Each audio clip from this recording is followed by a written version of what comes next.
In this video, we will learn about polynomials. Now, to begin this lesson, we need to go through some terms and definitions. So here we see several terms to go through. So beginning with the first one, we have what's called a monomial. Now, a monomial could be a constant, which is a number, a variable, which is a letter, or a product, meaning multiplication, of a constant and one or more variables. So here we see some examples. We have 2x, so we have a constant times a variable.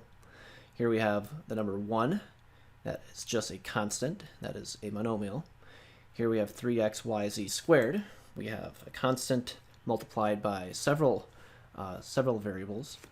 And then we have y cubed, which is just a variable raised to some power. So all of those would be monomials. Now, binomials, we see the prefix bi, which means 2. So this would be the sum of two monomials.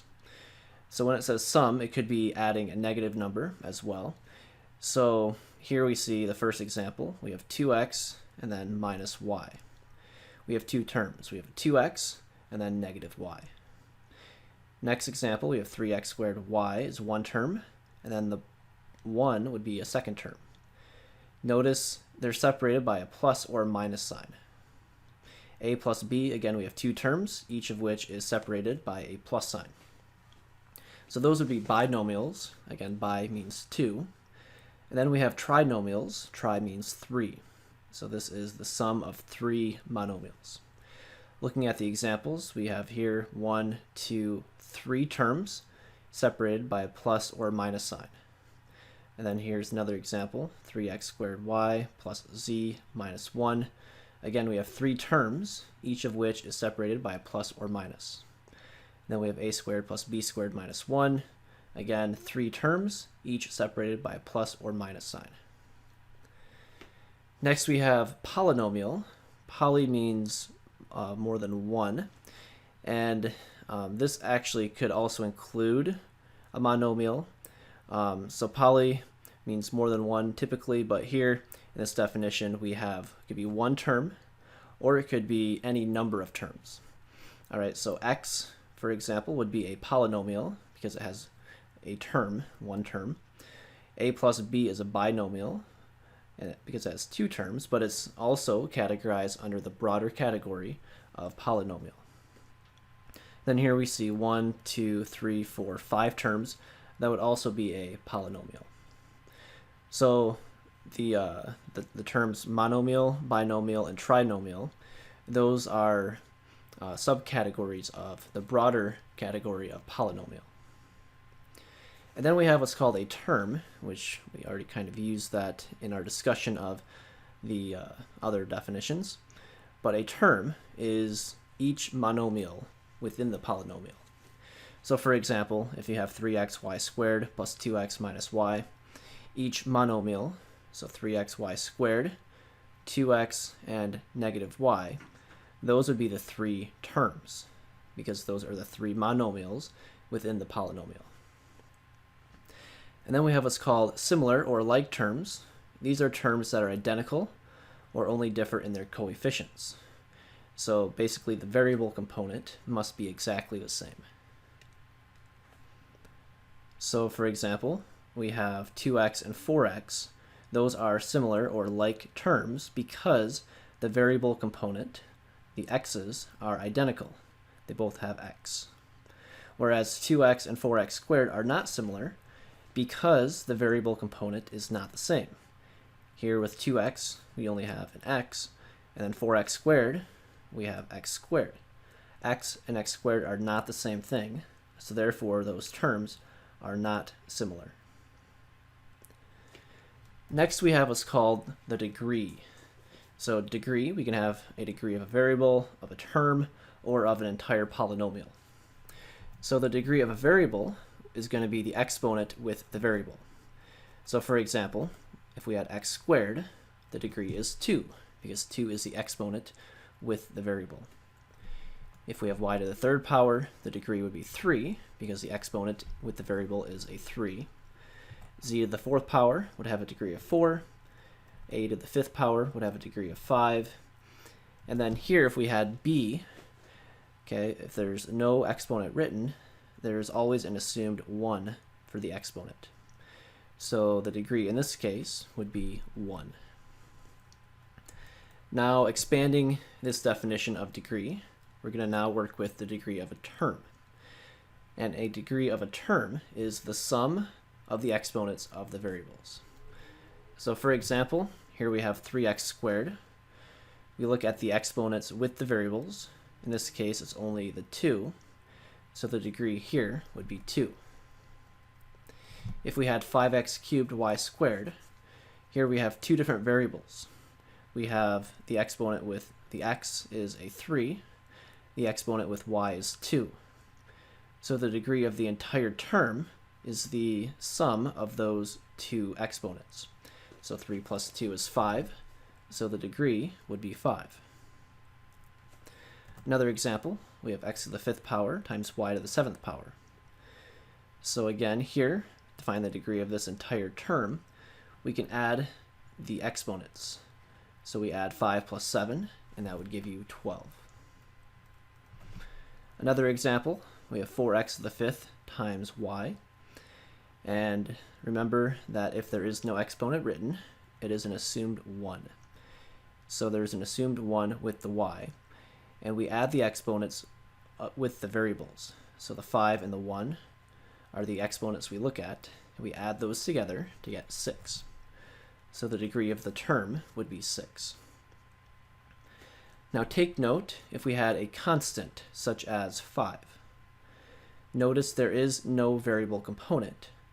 All right, so the degree would be 0. Another way of thinking of that is we can maybe write 5 with x to the 0 power after it, because anything to the 0 power is 1, right? So that would actually be 5 times 1, which would still equal 5. So we don't write x to the 0 power, but we could write it there. And notice the exponent with the variable would be a 0. So that's another way of thinking through the logic of that. But either way, the degree of a constant would always be 0. Now expanding again our definition of degree, we're going to now talk about the degree of a polynomial. Now this one, just be careful, because the degree of a polynomial is you just take the greatest degree of its terms. All right, so you're not adding the degrees of each term, you're taking the greatest degree. So for example, if we had 10x squared plus 5x to the 4th plus 3, the degree of this first term right here would be 2. The degree of the second term right here would be 4. And the degree of this constant term would be 0. So the degree of the entire polynomial would be found by taking the greatest degree, which here we see is 4. So the degree of the entire polynomial would be 4. So again, we're not adding 2 plus 4. We are taking the largest degree of the terms. Let's try another example. So here with example 2, again, we're told to find the degree of the polynomial. So we look at each term separately. This first term here has a degree of 2 plus 1, which is 3. The second term, we add the exponents to get 2 plus 3 plus 5, which is 10. So the degree of term 2 would be 10. And then the third term, the 4, is a constant, and the degree of that would be 0. So now the degree of the entire polynomial is found by looking at the largest degree, which is 10. So the degree of the entire polynomial would be 10. Now, with degree, okay, we can use the degree of a polynomial to write our polynomials in what is called standard form. All right, so standard form, here in math notation, we can say that for degree n and in variable x, here we have this expression right here. This would be in standard form, all right, where a sub n, this first term right here, the first part, is the leading coefficient, and a sub 0 is the constant. All right, so all the a parts, like here, and then here, and then here, all the a parts would be numbers of some sort. And then we have followed by x to some power. Notice the exponent. We start with n power, and then n minus 1, then would be n minus 2, n minus 3, all the way down to the end, where we have the second power, first power, and then the constant. All right, so basically we're just decreasing in order of degree. So as maybe it looks kind of confusing in math notation, but with an actual example, I think it would make sense, where here we have this polynomial, 2x cubed plus 3x minus x squared plus 6 plus 5x to the fourth power. So to write in standard form, we need to write in descending order with the degrees. So here, notice 5x to the fourth power is the largest degree. That term would come first in standard form. All right, and then the 2x to the third power is the next lowest degree. So we write that next in standard form. And we see that right here. And then x to the second power would be next. So here we see minus x squared. That would come third. And then we have x to the first power, which is the plus 3x term. That would come next. And then the constant term, the 6, would come at the end. All right, so that's all that this notation up here means. Okay, so the a's would be different coefficients. In this example, it was 5, 2, -1, 3, and 6. All right, and the x to the n power, that is x to whatever the largest degree is, and then each term after will decrease in degree. All right, so that is standard form. Now with standard form, or with any polynomial, we have what's called the coefficients. The coefficients are the numbers in front of the variable component. So here we see 5, 2, then we have -1 and 3. Those would be the coefficients. All right, and then we have what's called the leading coefficient, which would be the number in the front when you write in standard form. So if it's in standard form, the leading coefficient is the first number that we see. And then we have what's called the constant term, which would be the number that is all by itself. So 6, right out here, would be the constant term. So we've discussed different definitions and terms connected with polynomials. Next, we're going to work with the mathematics of polynomials. So we're going to work with addition, subtraction, and then multiplication. So here, with addition, what we do is we need to combine like terms.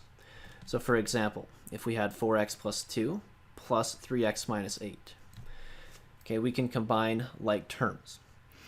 So here we see a plus sign.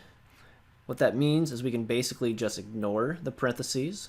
We can think of that as 4x plus 2 plus 3x minus 8, because we're adding the 3x and adding -8, which would not change anything. All right, so then from here, we can combine like terms, which would be the 4x and the 3x.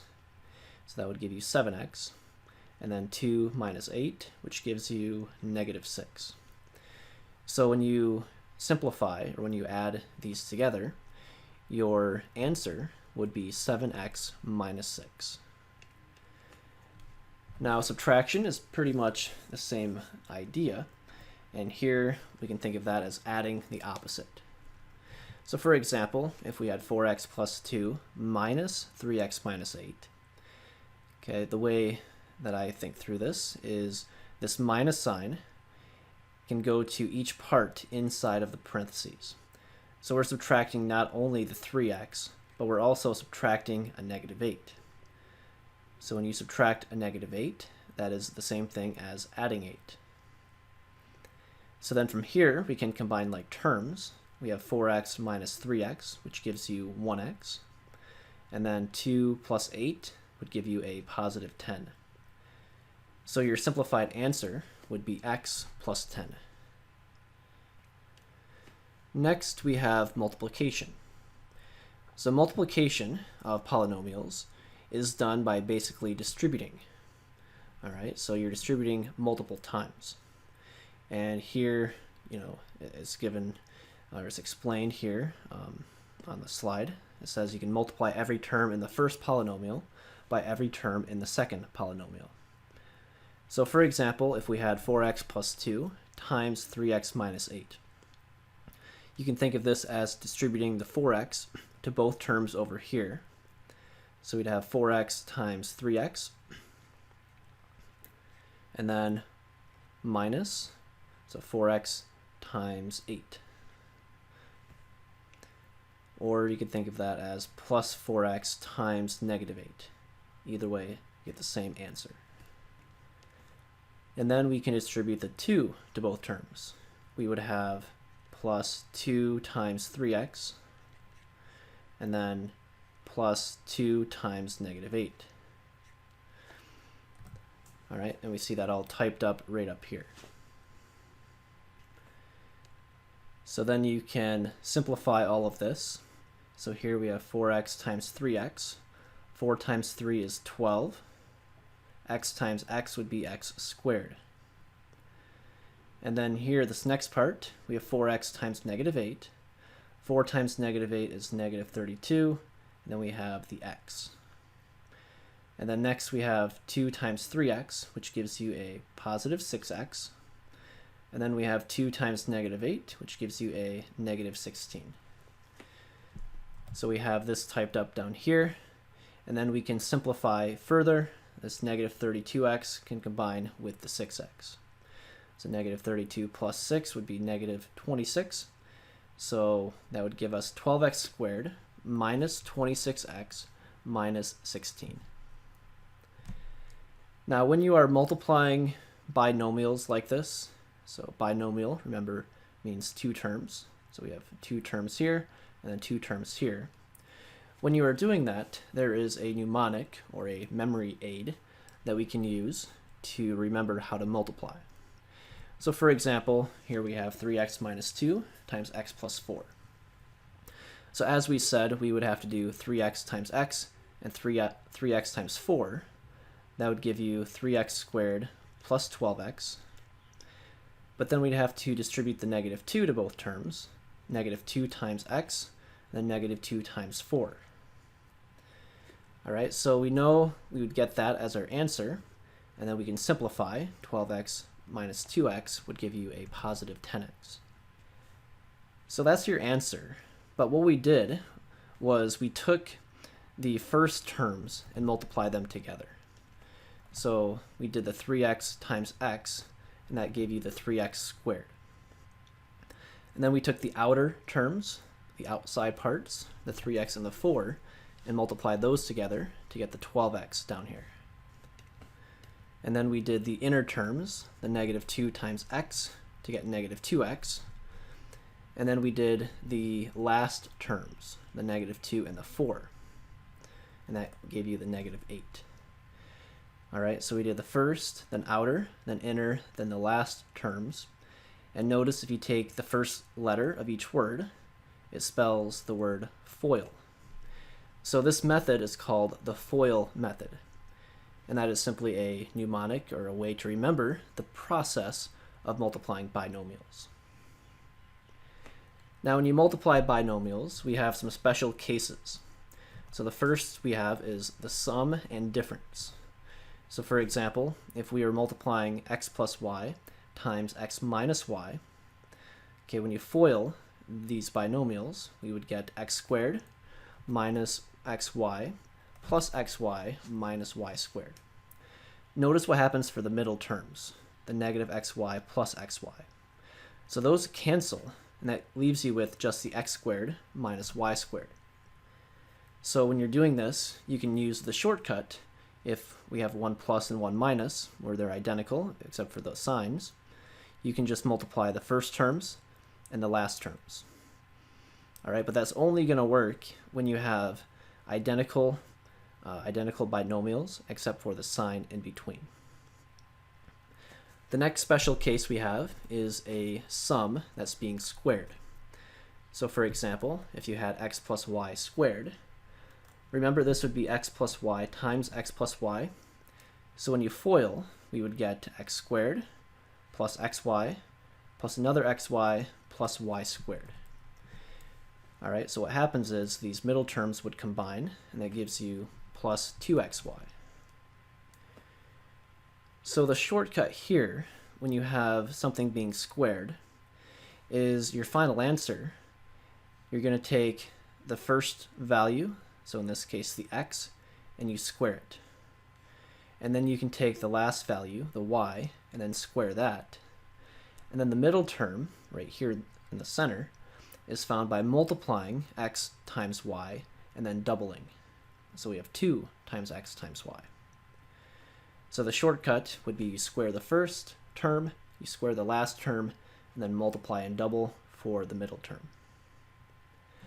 Now this pattern would also hold true for a difference that's being squared. So if you had x minus y squared, it would still be the same idea. So remember, it's x minus y times x minus y, but the shortcut is we would square the first term to get x squared. We would square the last term, so negative y times negative y gives you a positive y squared. And then for the middle term, you would multiply x times negative y and then double that. So x times negative y is negative xy times 2. That gives you negative 2xy. And that is the shortcut. Now, if you forget the shortcut, it's really not the end of the world, because you could just FOIL out like normal. But it's very helpful, maybe not as much with the actual squaring process, but it comes more in handy when you're trying to factor, when you go the other way. All right, so it is good to know, but just recognize the pattern and how to get from one part to the other.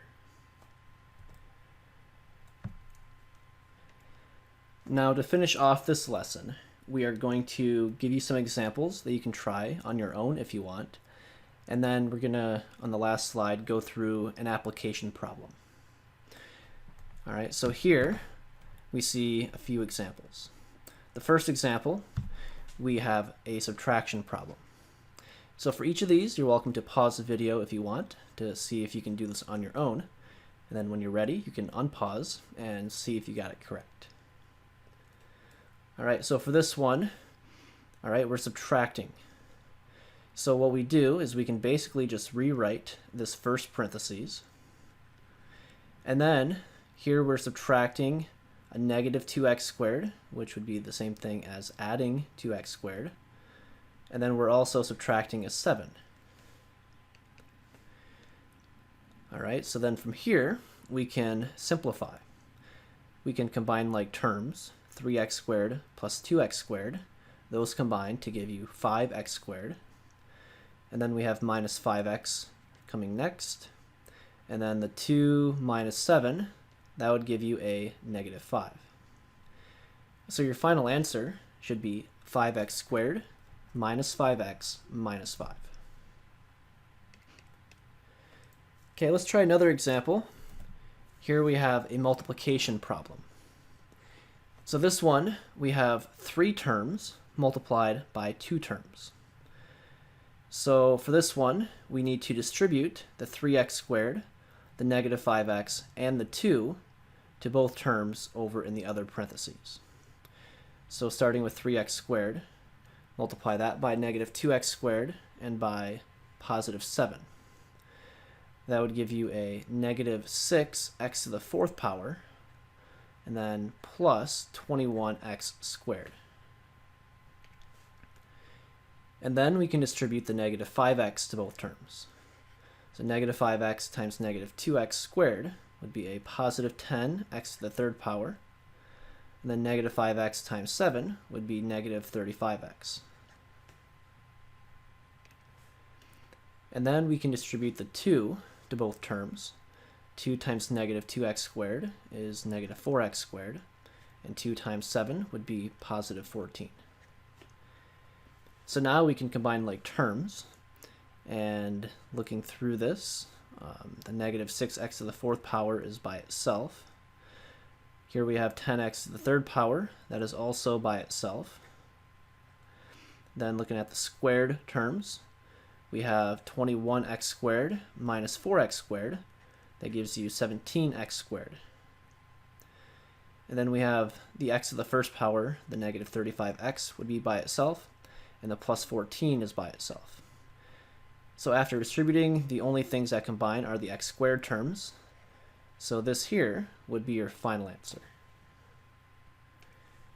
And we see that all typed up right here. Next example, we have 2x minus 3 times 2x plus 3. This one is a special scenario where we have conjugates being multiplied together, where you have the 1 plus and 1 minus. So the shortcut is we can do the first terms and the last terms. So 2x times 2x would be 4x squared, and then negative 3 times 3 would be negative 9. Next example, we have 5x minus 6 squared. So the shortcut, remember, when you're squaring something, is we can take this first term and then square it. So 5x squared, you square the 5 to get 25, and then x is being squared as well. And then the last term is you take the negative 6 and you square it. So negative 6 times negative 6 would be a positive 36. And then this middle term right here, we find by multiplying the two terms and then doubling. So if we do 5x times negative 6, that gives you negative 30x, but then you multiply by 2, that gives you a negative 60x. So your final answer would be 25x squared minus 60x plus 36. Now to finish off this lesson, we're going to look at an application of polynomials. And here we're not actually solving anything, but we're trying to get the setup for a particular word problem. And in this particular case, we are trying to find the area of this rectangle. So we're trying to get set up with an equation that would help us. So the area of a rectangle we find by doing length times width. And here, the length is 3x plus 4, and the width would be 2x minus 5. So the area, A, would equal 3x plus 4 times 2x minus 5. So on this right side, we can FOIL. So we do the first terms, multiply together to get 6x squared. The outer terms, when multiplied, gives you negative 15x. The inner terms, we have 4 times 2x, which gives 8x. And then the last terms, 4 times negative 5, gives negative 20. So we have 6x squared minus 15x plus 8x minus 20. And then negative 15x plus 8x would combine to get negative 7x. All right, so the area would equal 6x squared minus 7x minus 20 square inches. So we have the setup, and as we progress in our studies, okay, we're going to have an actual area given to us. We have to find the value for x. But at this point, we're just trying to show you that we can use it for different situations when it comes to solving. And this concludes our lesson for today. We will see you next time.